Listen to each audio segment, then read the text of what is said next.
I noticed when we did that inventory was that you like to read fiction more so than nonfiction.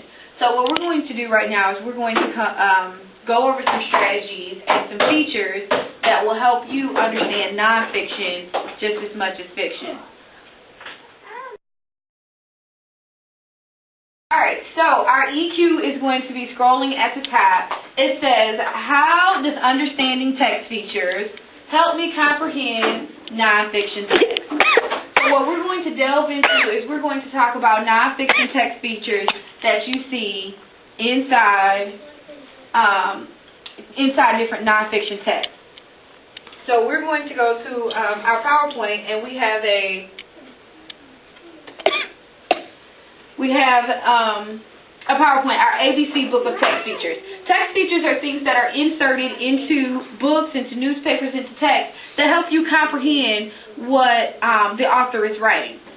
And it concises it down. It makes it a lot more concise. It makes it a lot shorter. When I show you a graph, you can look at that graph and you can interpret what the graph is saying without me writing a book about what that graph is actually saying. Okay, so we're going to talk about our ABC text features booklet. So A is for author's note. Sometimes the author wants to write you a note to let you know why I wrote this book. It says a note to the readers about the making of the book. So the author might tell you, if you're talking about Christopher Paul Curtis, I wanted to write Bud Not Buddy because I wanted to highlight the Great Depression and the New Deal era. Christopher Paul Curtis could be telling you that's the reason why I wrote this book. So he puts it in the beginning of the book as the author's note. This right here helps you understand the whole purpose of this author writing the book. B is for bold print. Bold print are those words that have thick, heavy lines. Usually you find them in textbooks. They're your vocabulary words. They're those words that the author wants to stick out in your mind so that you remember them. So here, bold is in the bold print right here. C is for captions. Captions are information that is near a picture or photograph or illustration that tells you what's happening. So here I have my bumblebee. Here, down here, it says, honeybees have some basic numerical abilities.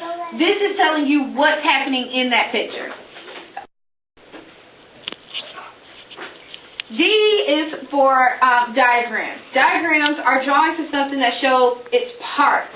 And you have labels on there, which is another text feature that helps you show what the diagram is happening. Here, I have a fly here, and here is its parts labeled. I have the antenna, I have the head, the thorax, the abdomen, legs. That diagram shows you what that bug looks like and its parts, versus me saying in a big long paragraph that the bee looks this certain way. All right, S, fonts. Different fonts make things stand out to you. The font can be different in color, it can be different as in bold, or it can be different as in italicized. Here, the title here, hello, we wanted to stand out. It's slanted, it's a different font than the text down here, and it's a different color. When we do this, we want the text to stand out. G is for the glossary. The glossary is the alphabetized list of special words in the book and their meanings, and it's at the back of the book. The glossary here will let you know all of those bold words, all of those different words in those different fonts. They're going to probably be listed in your glossary. H is for headings. Please pay close attention to headings. Headings tell you what's going to come under that. Here, my heading here, Times for Kids. This is a Times magazine for kids. But this is also a heading too. It's sharks. It tells you that this issue of Times for Kids is about sharks. So the title, subtitle, or topic that says at the top or the beginning, as of a paragraph, a letter, or a chapter, those are headings. And they let you know what's happening in that font that's coming underneath it, that text that's coming underneath it. The index is an alphabetized list of key information, including the page numbers, where they can be found in a book. Here is an example of an index that a kid made. So the index also helps you find those key terms. So if I'm saying, oh, I need you to go find a page about Mars, you can go look in the index and go look up the word Mars, and it'll tell you every page that Mars is listed on. You ready?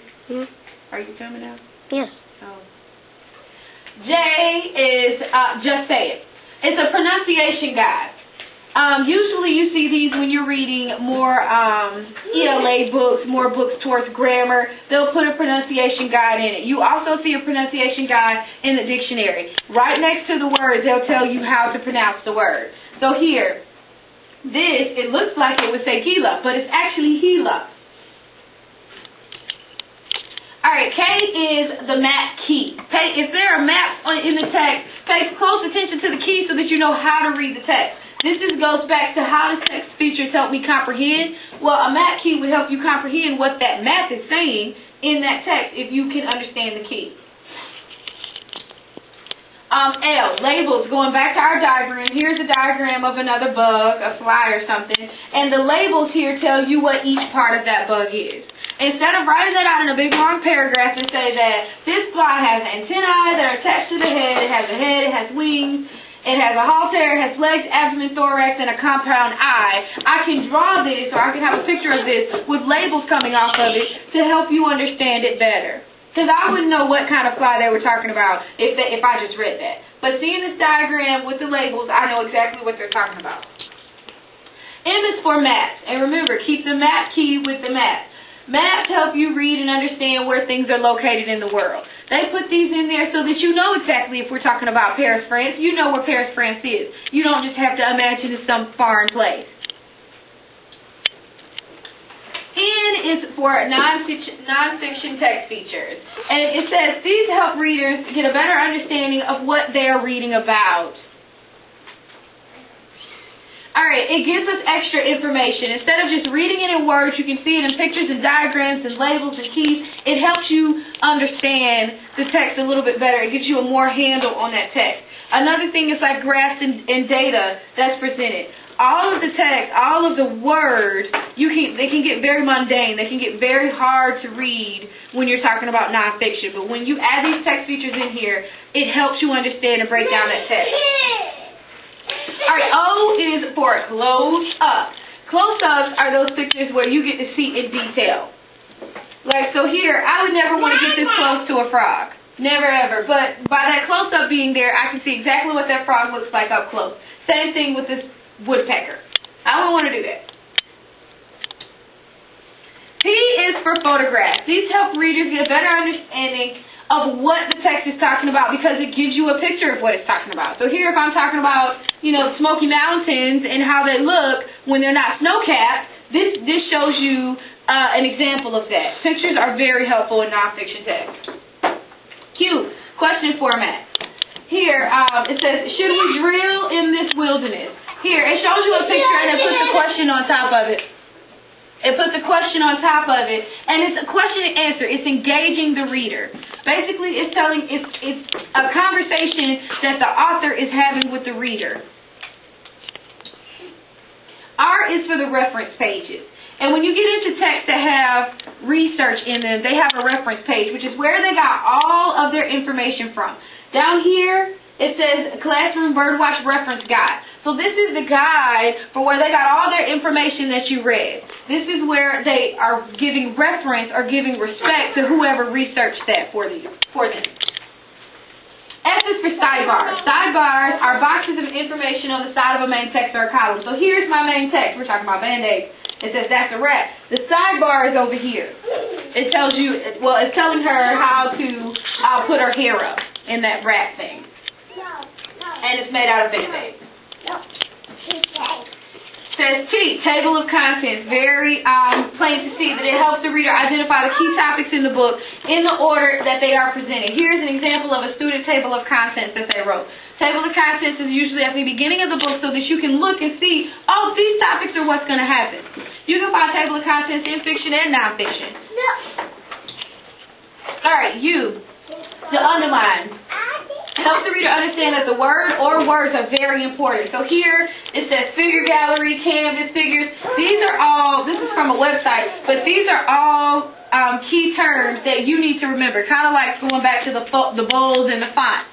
They want them to stand out.